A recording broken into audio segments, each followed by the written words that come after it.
Hey, welcome back. Today I wanted to talk about something I was originally writing a book on, but as the cycle goes with me, I remembered again how much effort it has to take, um, and how much research and prior knowledge I need in order to actually make a book. But it doesn't mean I'll still like not make it. But I really want to help develop it into being a really good book, and I'm not confident I can do that necessarily until I'm more smart in this field. The past 3 years I've been developing so much, especially with my own views and stuff. And some of the parts in the book I had to revise because I realized, oh, that's kind of stupid. But the premise of the book in this chat is to just sort of provide more of a defense for language, because I believe in its utility. It's going under a process of very radical change and destruction. So, words mean things is kind of a catchphrase I use with my friends. My friends will know it a lot. I used to say it all the time. The name in of itself is kind of like a tongue-in-cheek joke among them. So I thought it'd be funny to kind of name it. Words mean things. And if you know me, I complain about this a lot. I'm the obnoxious type of person that will correct you if you use a word in its wrong application or something.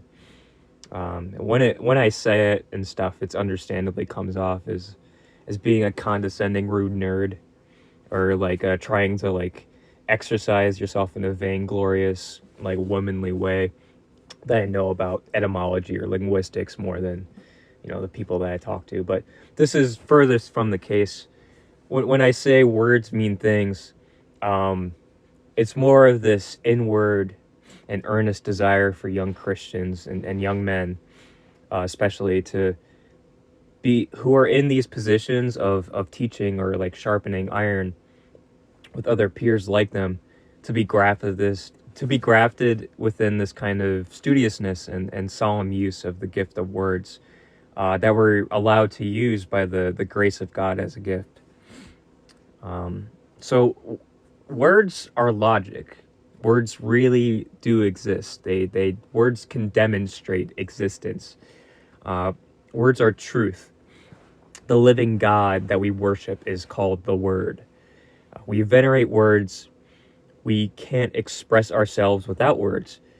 It's not mere speaking. It's not guttural noises that you can hear at certain frequencies that are processed in the brain, disorganized only until it's perceived by the brain. Words are organized because of what is established from above, even to the point of divinity. The use of words in daily life now that we use is more of an afterthought, especially with the outbreak of the internet and social media, other outlets where we're able to share every private thought that we have in our brain. In early applications, the person would have like some sort of diary to record their private thoughts. It's just a simple output of them either to read or later used to reminisce on a memory that they thought they had. The diary was an application of just mere self-reference. But the internet post is like this new application of self-reference. It's both retrograde and antegrade in terms of the conditions it was brought to be given and the results that it provides. The internet post eliminates the paradoxes of expression and the diaries are given, that where it's just merely self-expression. It's not used for any real outward application to be used. And it's a higher degree of self-reference, not only because it provides for the introspection of having it recorded like the diary, only on a digital space for you to perceive it, but also it's broadcasted to an actual audience and groups of people that share like-minded thoughts and perceptions and responding and developing to more serious introspection. It's why I'm even talking to this iPad and broadcasting it out to different types of people. So very rarely does the human being not desire introspection, unless you're some kind of animal man. And, that's not to say that those people don't exist. You can meet a lot of these Netflix watching dwelling people that just merely attach whatever things say to them. But conscience, emotion, free will, personal identity, thoughts, belief, imagery, perception, all these other mental phenomena are just consequences of introspection. They're all of which are pure aspects of intellect. They are all reasonable faculties which belong to humanity. So this is the key of epistemics, or the study of how we know truth, or the knowledge of truth. Introspection, in fact, is both self-knowledge and self-fulfillment in of itself. And so the most immediate form of knowledge, even more than sensory knowledge, is that. So words and language are vehicles as icons or images to help process these different types of modes of knowledge. And even still, you can find these people on social media, they say the most meaningless strings of words you can find as just a run-on thought. And I've seen it all from these, overly emotional posts where it's a single sentence of an expression that they just ran through their head. There's just tons of this postmodernist drivel and internet posts where you can find the most pretentious, art-whoring, two-sentences word like hungry ghost or something like that. You post that on Twitter. It's without any substance. It's without any character. There's no meaning behind it besides whatever you subject to the words in your head. So these thought-to-thought expressions that people have, where they're just sort of plugging in their own brains into this social media world, saying the first thing that comes to their minds instead of anything of substance. It's like they ate a meaningless meal, or they stubbed their toe, so they post it into the online. And this is such a perverted way of self-expression. There's nothing you can gain out of it in an outward way. You're just saying whatever comes to your brain. And I've not only observed this from my generation and my peers, that we just lost the importance of using language as a whole. We also lost the importance of the absence of language, utilizing silence. We don't find any use of just using silence. And we've really just condescended language to this pointless weeping and gnashing into an empty void. It's entirely lost on how devastating this is to our psyches and how we say things without any end. It's reflecting nothing substantial. And my aim of this talk is not to complain about the misuse or the laxity of language, but for the listener more to reconsider the use of language in this paradigm shift, where I believe we're kind of facing a new advent with the internet, with social media, and other things that promote this kind of behavior. But primarily my goal is to demonstrate contradictions which we've encountered by our own use of language as a collective whole. So this is not me screaming into a void pointlessly of people who I fear are undermining the use of language, but that's definitely a part of it. So you're not going to find much like scientific analysis or like socioeconomic analysis in this. You're not going to find anything that like a university student would post. Instead, this is just me with, I think, earnest good faith intentions, trying to show you how consequential and how volatile, how sweet, how beautiful, important, how holy, how fragile and powerful, and above all, how significant words can actually be. So I don't think people consider this much. Or if they have, they end up betraying themselves. You got atheists, or you got hardline empiricists who champion language and predicate it on their entire basis of philosophy. You got people like Nietzsche, or you got Wittgenstein, or you got Hume, and these all provide the condescension of metaphysics of their use and perception of language. And the importance of this is that the modern way the Western person thinks is within this way, even if they don't realize it, as it proceeds from this like more nihilistic root of the abstract or of the philosophers at all in general. Or that they might think in a more Kantian sense, but that's besides the point. The effects of the 21st century psyche is deeply rooted in this post-enlightenment thought, which has hijacked the use of language far from this old utility of it. So long gone are the sweet musings of terminology from medieval scholastics and the ancients, or even the early Enlightenment philosophers, who try to find these deep precisions, and they use constant prayer and expressing themselves in the most elegant way to the extent of their capabilities. And many other church fathers have done this. Men among which also are St. Thomas Aquinas. And Thomas Aquinas would pray with the utmost sincerity that he could fully explain his meditations to the fullest and most, conductive, pragmatic, logical way possible. Of course, with the aid of the Holy Spirit helping him in every word. But how lost are we that we've never prayed to a soul that we're trying to save, that we can fully express ourselves, in the right way?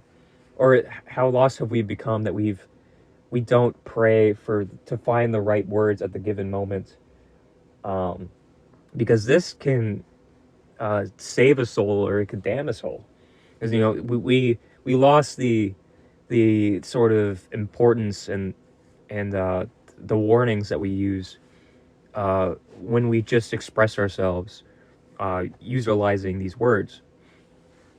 So you might think that I'm being hyperbolic or over exaggeratory or silly, that language is something that's so detrimental. But you have to understand, in a product in of itself, it is the product of language. I mean, it's the product of logic.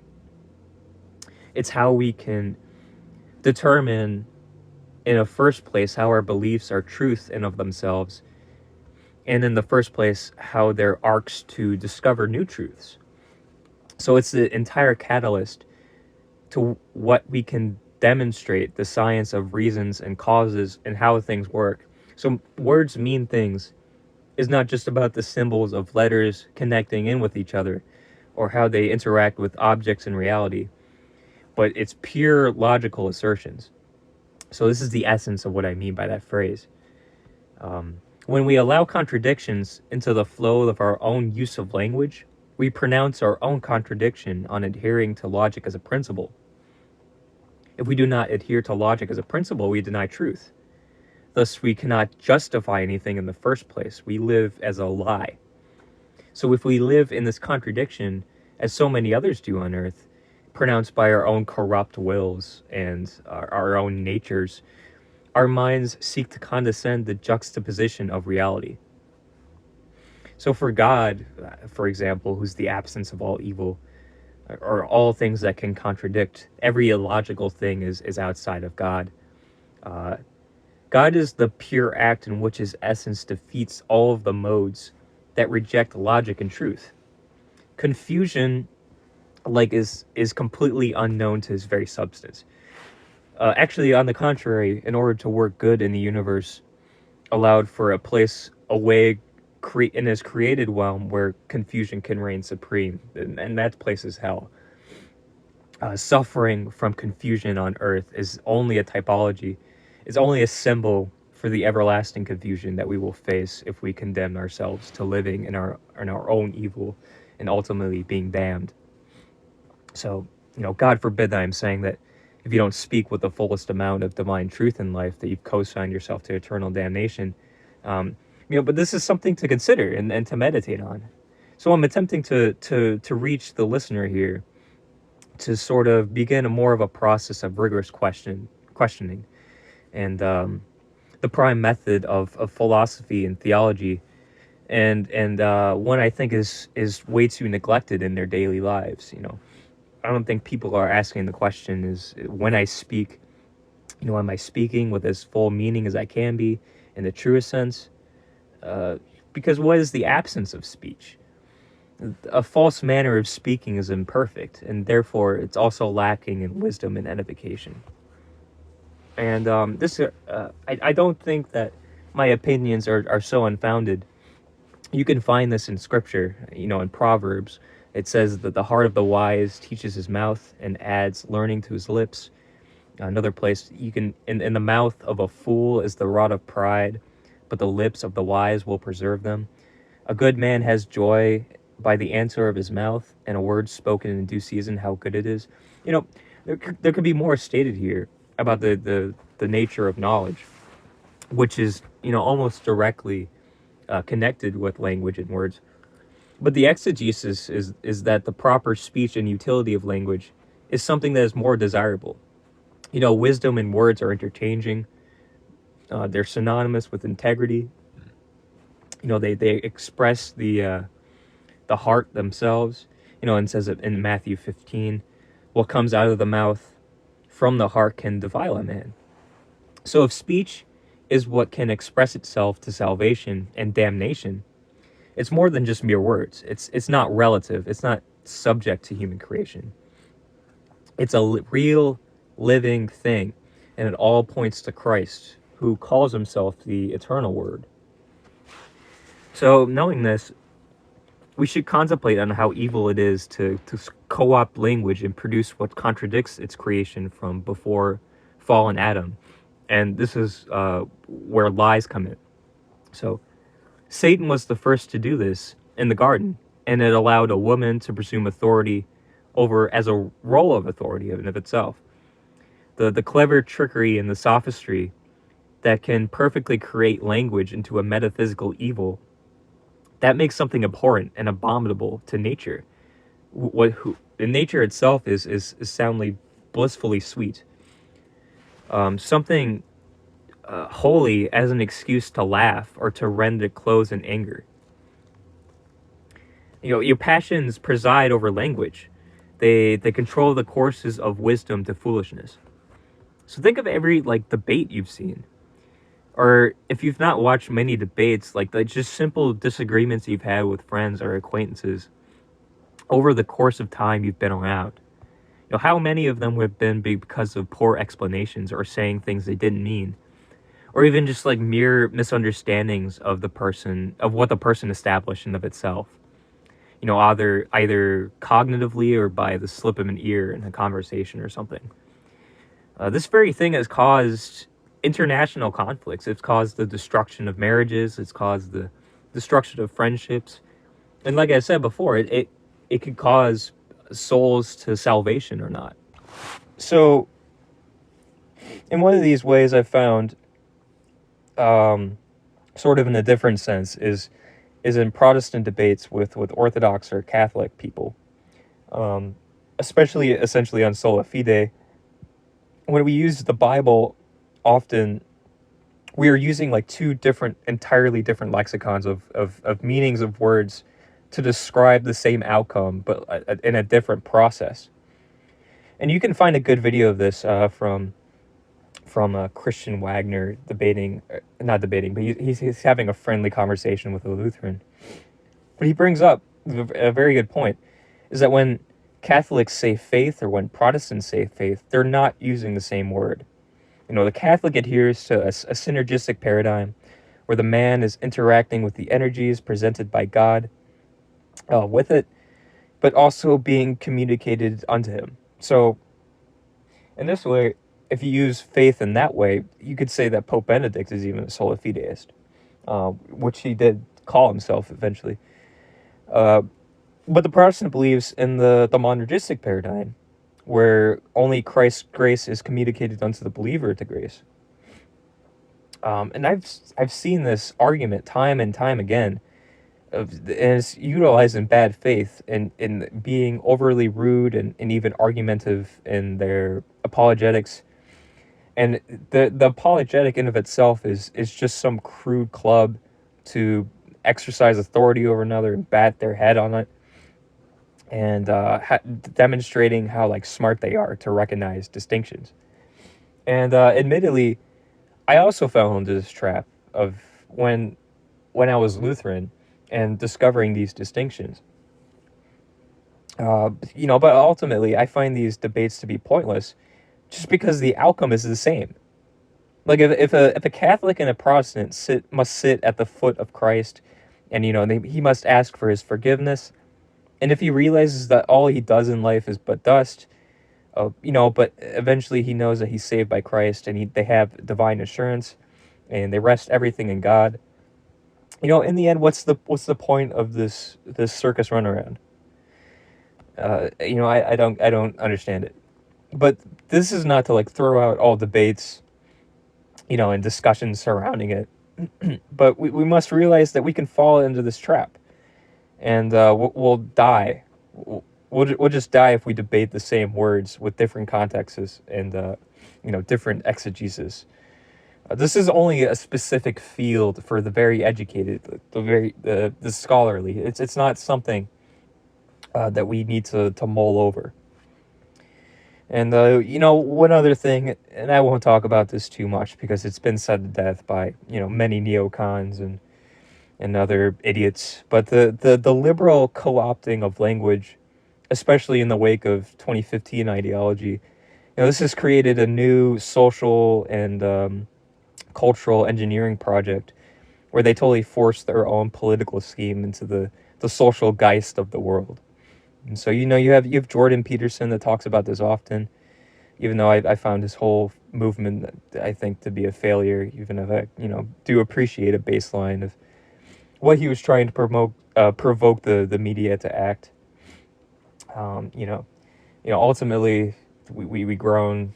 Yeah, I know at my workplace we have transgender bathrooms. There's no male and female anymore.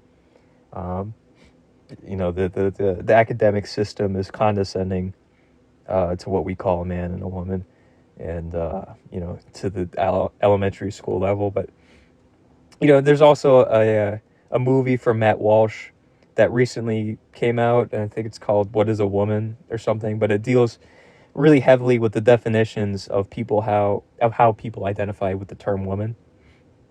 And I've seen tons of debates where leftists and transgender people, they try to say how fluid language is, and different definitions change as dynamically as humans and economically interact with each other, and they try to avoid this really unnatural enforcement, of their own teleology of lying, essentially. So this is all obvious. It's been said to death. But on the point of the transgender or the sodomite, this is somewhat actually correct. And what I mean by that is that the way that society has functioned now, from the impetus of the 21st century, is co-opting a lot of that ideological language, and people use day to day without even like thinking or realizing. And this is something I've encountered and thought about recently, like words like human being or empathy, or something I really despise and hate, the words like subconscious or something like this. These are all secular inventions, and these are all imposed on us by uh, foreign forces, before, after the Copernican revolution and in the Newtonian revolution. These are all words to try to discriminate between the higher image that we have of mankind, and we're trying to condescend it on the animal level. And these are all used by psychiatrists and analysts like Freud or Jung. They're trying to bring us down to an animal Darwinistic level, and they're trying to force and impose their own views on mankind. And we have words like high or middle working class, and these are all just Marxist terms to delineate between the proletariat and the bourgeoisie. These have been introduced by like free trade economists like Strauss or Michael Hudson. No one previously had used these words with the same connotation that we use today. Back then, it was just economy. It was just how you view the economy. So like even terms like capitalist, and the capitalist, the term has been raped basically. It can mean anything from the medieval guild system that developed in Venice, uh, or it could just broadly mean, any economic sort of authoritative oppression. You got words like fascist. That's more like identifiable in the normie spheres. Like everything's fascist. Anything that promotes oppression or revolution, it doesn't mean anything like this 20th century political model anymore. Um, but no one uses these words to describe the economy essentially until like the impetus of the Marxist revolution and this the spread of the world. Even words like neoliberal, it's like no one identifies as like a neoliberal anymore. They all.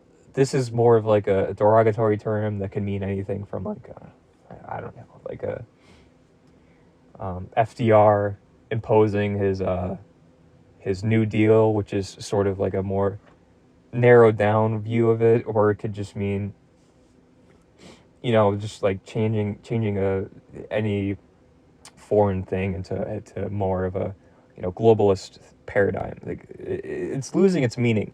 It doesn't have any punch anyway. And when we get words that don't have any punch or meaning into it, we have to bring into question what the point of these definitions mean, or why we're using these words. So I bring up all these examples, and it's just to go back to what I said in the beginning. These words are images. They're like icons to abstract ideas or higher ideas. They mean higher things. They have a representation of higher things. They assume universals in philosophy and logic. So like powerless stones that just like bind the minds of of people in the dark ages of the kingdom of Israel. Before we smashed all of them, King Hezekiah, created the bronze serpent, melting all these idols down. Words like this can become our idols. A word becoming illogical or into a contradiction, has infinite amount of damage. It has the ability to like completely destroy the fabric of fraternity and love. And all other gifts of the spirit. They express the heart.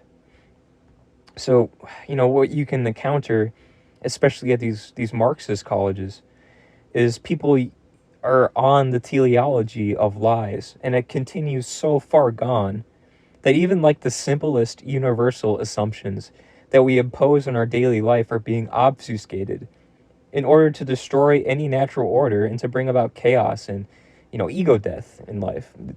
These have wider socio-political implications and desires that liars seek to fill in a vacuum of power that these words preside in. But a lot of these are very merely dismissed, even by the people that they, are fooled by them. So I had this conversation with a girl in college, and she was a sort of more evangelical, I guess, but she fell into the detente or detenant, I think his name is, conclusion that the conscience isn't real. And this is like, okay, well then what are you, like a pair of lungs? Are you like a stomach? This is just completely idiotic, but she was leaning towards a more Christian worldview, but she was at the sort of crossroads between these two. And one of the ways that my friend sort of made this idea that she was trying to go down to fall apart is to simply repeat God's name, that which he chosen himself, Yahweh or Jehovah. This means the I am. And she was saying things like her own ontological existence is defined by her notations and what she could say based off her, the linguistic developments that the culture imposed on her. She had the idea that because of culture, this defines people.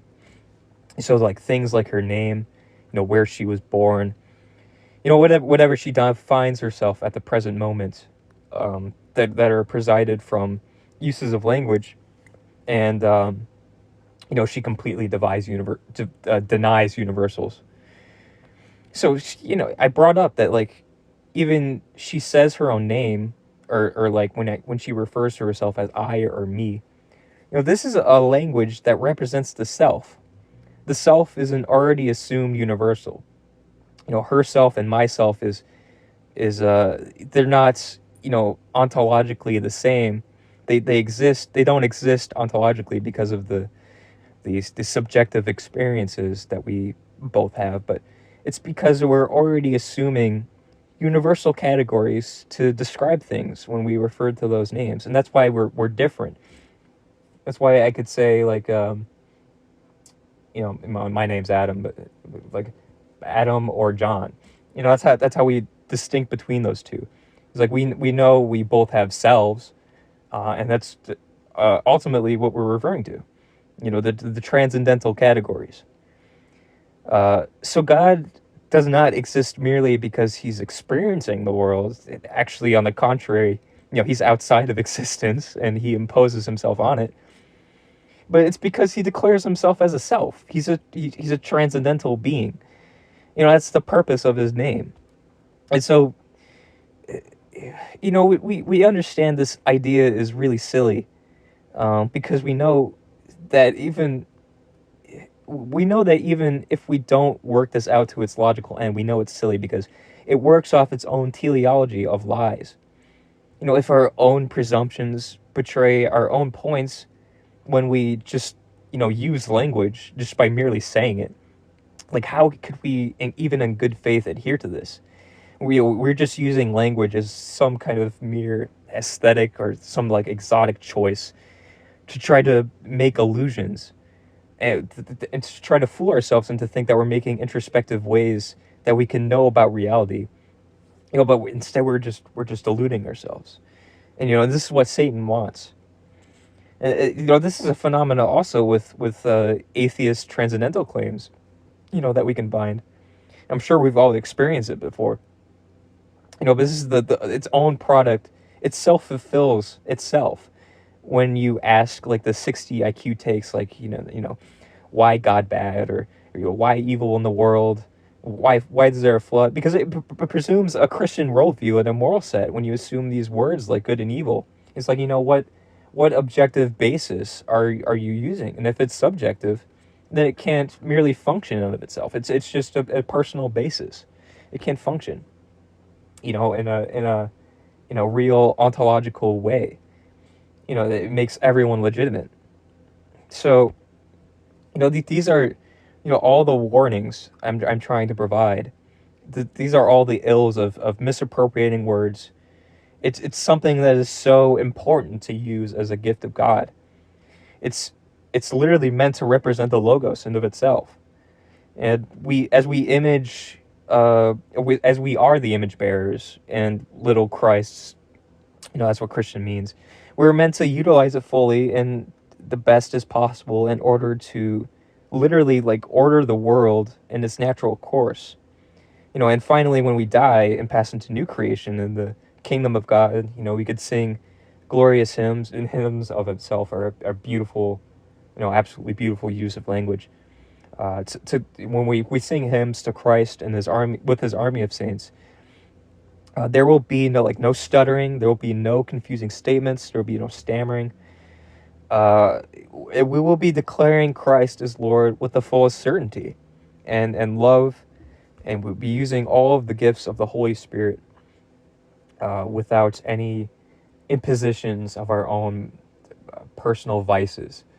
And we won't be using, anything. We won't be fooled anymore. We could say things with full certainty. And I think that this is really important to do, while we're here, while we're in life itself.